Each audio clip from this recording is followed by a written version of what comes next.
R ডিম পকৰা বনি একদম পুৰা যোগাৰ কৰি দিলে এক প্লেট একদম পুৰা এক প্লেট চাওক আৰু লগতে এয়া নেমু পিঁয়াজ আৰু এইটো একদম মানে হেল্ল' গাইজ নমস্কাৰ মোৰ ইউটিউব চেনেল আপোনালোকক স্বাগতম জনালোঁ গাইজ পাকঘৰৰ পৰা ভিডিঅ'টো ষ্টাৰ্ট কৰিছোঁ আজি মানে এটা ৰেচিপি বনাবলৈ গৈ আছোঁ মজাৰ এটা ৰেচিপি বনাবলৈ গৈ আছোঁ কিহৰ সৈতে জানেনে একদম ডিমৰ মানে ডিমটো আমি ধৰক বহুত ধৰণত খাওঁ সিজাই খাওঁ মানে বইল কৰি খাওঁ আৰু ধৰক আমলেট বনাই খাওঁ বা ডিমৰ জোল বনাই খাওঁ তেনেকৈ কিবাকিনি কৰি ঢেৰ একদম মানে নানা ধৰণত খাওঁ আজি মানে বেলেগ এটা ষ্টাইলত খাম ডিমটো খাম সন্ধিয়াৰ টাইম চটপটি খাওঁ বতৰো ঠাণ্ডা মানে একদম মজাকৈ এটা খাওঁ মানে কি ডিমৰ পকৰি বনাম আজি ডিমৰ আগতে মই পকৰি সৰু সৰুকৈ বনাই মানে কাটি বেলেগ ষ্টাইলত দিছিলোঁ আজিতো কিন্তু বৰ ভয়ংকৰ ষ্টাইলত দিম তো একদম মজা হ'ব আজি খাবলৈ তো চাই থাকক বস্তুখিনি পূৰা যোগাৰ কৰি লৈ লগ পাই আছোঁ নে কি কোৱা চাহৰ লগত ডিমৰ পকৰি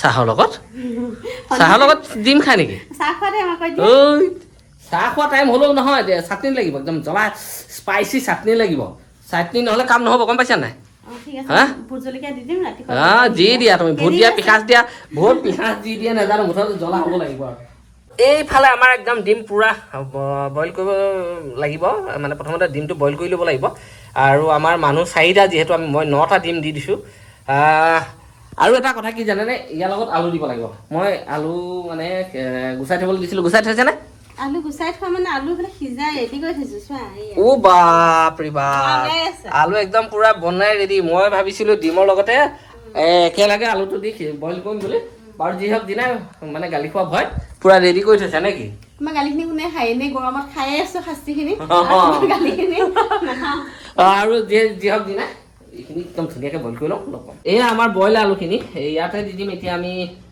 এটা পিঁয়াজ মিডিয়াম চাইজৰ পিঁয়াজ আৰু আপোনাৰ কেঁচা জলকীয়া দিছোঁ দেখিছেনে এয়া কেঁচা জলকীয়া মোটামুটি 3-4টা স্পাইচি যিমান খায় আৰু মই 3টা দি দিছোঁ তো এইখিনি দি লৈ ইয়াতে এতিয়া সোৱাদ অনুযায়ী মই নিমখ দিম এই নিমখ অকণমান ইয়াতে দি দিছোঁ সোৱাদ অনুযায়ী আৰু নিমখটো চাই ল'ব আপোনালোকে কিমান কেনেকৈ দিলে হয় মই এনেকুৱা এখন লৈছোঁ ইয়াত ধুনীয়াকৈ ভাঙি লওঁ এইখিনি ধুনীয়াকৈ একদম মিক্স কৰি ল'ব লাগিব এটা পিটিকা বনাই ল'ব লাগিব এইখিনি তো আমাৰ এইখিনি ধুনীয়াকৈ হৈ গ'ল এয়া দেখিছেনে এইখিনি হৈ গ'ল এইখিনি থৈ দিলোঁ আৰু এতিয়া মই লৈছোঁ 10টা ডিমৰ কাৰণে এইখিনি হৈ গ'ল আপোনাৰ বেচন সৰু বাতি এটা 1 বাতি আৰু এইখিনি দেখিছেনে কৰ্ণফ্লাৱাৰ সেই একদম সমান সমান দিছোঁ মই আৰু ইয়াৰ লগে লগে ইয়াতে দেখাই দিছোঁ অকণমান এয়া জিৰা এইকণ মিট মছলা এইকণ গৰম মছলা এইখিনি বেকিং চ'ডা এইটো কালাৰ তো আমি ইয়াতে দি দিলোঁ ইয়াত লাগি আছে অকণমান মই দি দিছোঁ বাৰু এয়া আৰু ইয়াতে এতিয়া মই দি দিম এই দেখিছেনে ডিম এটা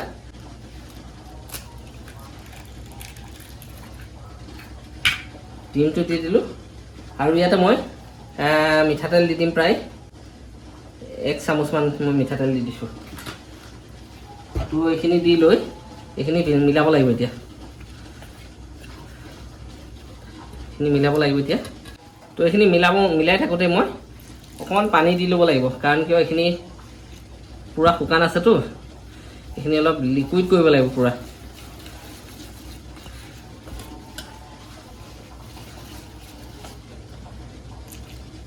মই সৰু বাতি এটা 1 বাতি পানী দি দিছোঁ আৰু লাগিব পানী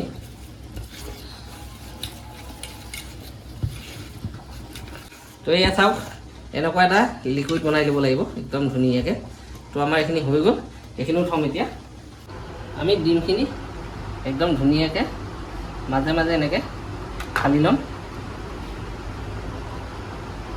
এয়া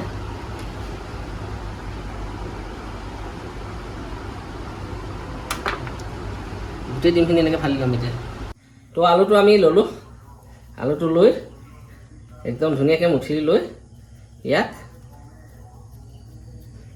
একদম এনেকৈ বহলাই লৈ এনেকৈ বহল কৰি ল'লেই হ'ল আৰু ডিমটো এনেকৈ দি লৈ ইয়াক আমি এনেকৈ দি দিম ফালে একদম পূৰা ডিমখিনি ধুনীয়াকৈ আলু ধুনীয়াকৈ একদম লগাই দিলোঁ আৰু এটা কথা এই যিকেইটা আছে যে এয়া আমাৰ দেহাই মানে ইয়াত দেখিছেনে পিঁয়াজ দিয়া আছে জলকীয়া দিয়া আছে যে সি নোখোৱাৰ কাৰণে তাৰ কাৰণে মানে এনেকৈ ৰাখি দিছোঁ এয়া আৰু এইফালে আমাৰ একদম মছলাটো বনাই ৰেডি কৰি ৰাখিছোঁ এইফালে আপোনাৰ তেল দি দিলোঁ তেলটো গৰম হ'ব দিওঁ এতিয়া আমাৰ তেল গৰম হৈ গ'ল এতিয়া এই আমি এইটো লৈ লৈছোঁ একদম ধুনীয়াকৈ ইয়াত পূৰা ইয়াতে ধুনীয়াকৈ মিলাই দিলোঁ।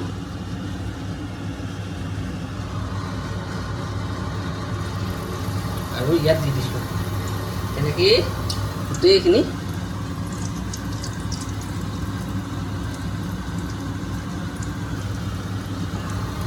সবখিনি আমি এনেকৈ দি ল'ম এতিয়া। তো আমি ডিমখিনি ধুনীয়াকৈ দি দিলোঁ ইয়াত। আস্তে আস্তে এনেকৈ ইয়াত উল্টাই দিব লাগিব। ইয়াত ডিমটো পাল্টাই দিব লাগিব এনেকৈ গোটেইখিনি মজাকৈ সিজাই ল'ব লাগিব। চাওক কি ধুনীয়া এটা হৈছে। তো এইখিনি গোটেইখিনি আমি এতিয়া ধুনীয়াকৈ সিজাই ল'ম, মানে ফ্ৰাই কৰি ল'ম। একদম পকৰি হৈ গ'ল বনি। এইখিনি হৈ গ'ল, চাওক কি ধুনীয়া হৈছে। একদম মজাকৈ আমি কাঢ়ি ল'ম।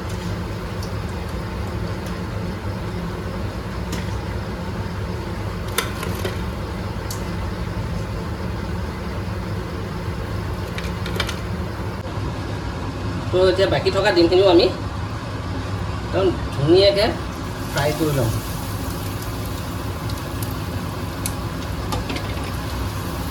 তো এইফালে আমাৰ এইখিনি বনি ৰেডি হৈছে, আৰু ইফালে এইখিনি দেখিছেনে বনি আছে, মজাকৈ বনি আছে।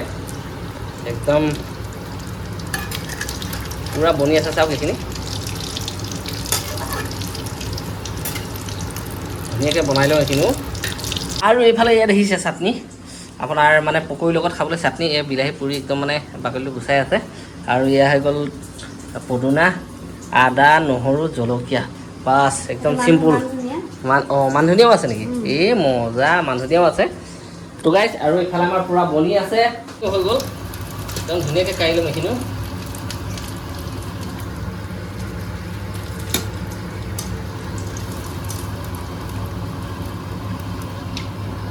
তো এইখিনি একদম মজাকৈ কাঢ়ি লৈছোঁ, চাওক।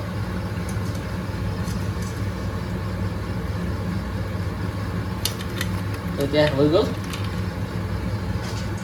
ডিম পকৰা বনি একদম পূৰা যোগাৰ কৰি দিলে। এক প্লেট একদম পূৰা এক প্লেট, চাওক।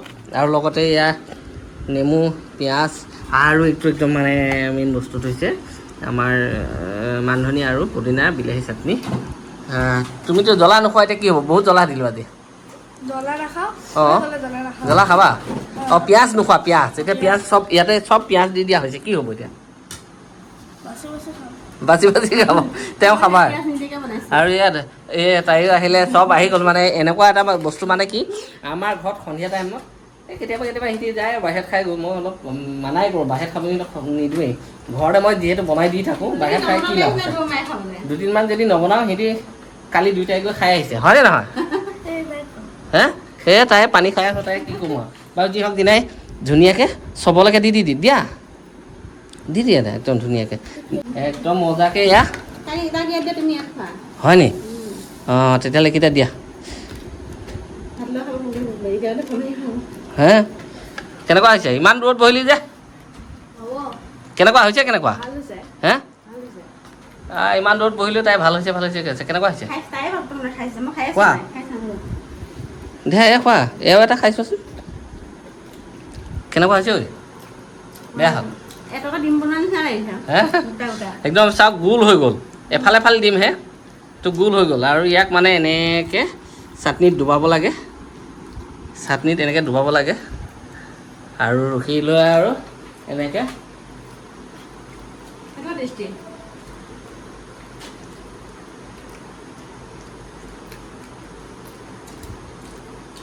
এনেকৈ মজা লৈ খাব লাগে, খুব মজা। কি হৈছে বা? কাহ হৈ আছে। আমাৰ দেহাৰ গাটো ভাল নাছিলে, একদম আজি স্পাইচি বনাই দিছোঁ, এতিয়া ভাল হৈ যাব। আৰু একদম এনেকৈ পূৰা ডুবাব লাগে এনেকৈ। খাইছে নাই?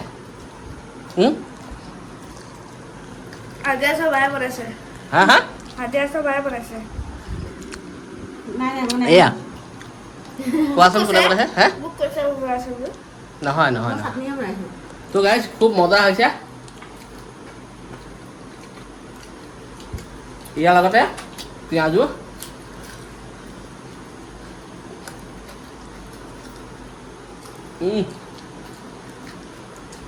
একদম চাটনি লগাই লৈ খাই।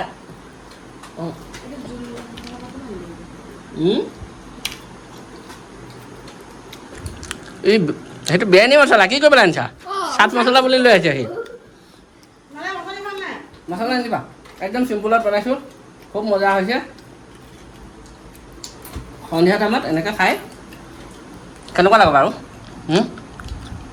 ঠিকে আছে ঘৰতে বনাই থাকিলে হ'ল বাহিৰে ওলাই নাযাওঁ ঠিকে আছে ঘৰতে বনাই থাকিলে হ'ল